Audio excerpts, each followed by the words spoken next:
Assalamualaikum warahmatullahi wabarakatuh.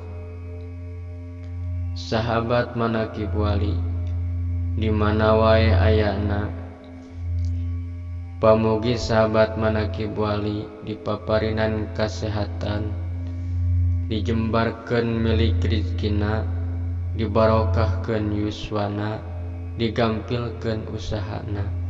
Amin ya Allah ya Rabbal alamin.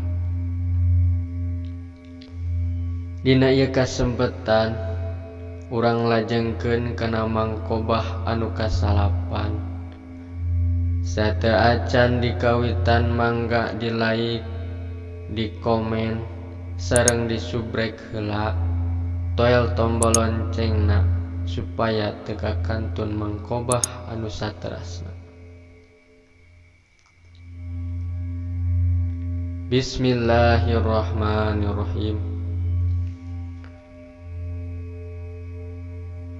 Urang kawitan mangkobah kasalapan nyarioskeun salametna hiji jalma pasek ku ngajawabna Sayyid Abdul Qadir ka malaikat Munkar Nakir.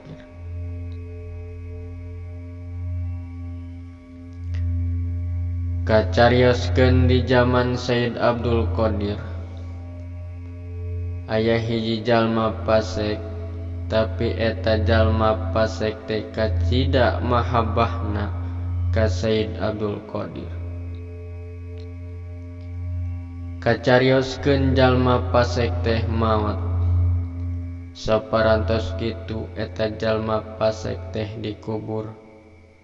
Di pakuburanana eta jalma pasek teh disoal ku malaikat Munkar Nakir. Henteu aya deui jawabanana eta jalma pasek teh ngan ukur ngajawab Abdul Qadir.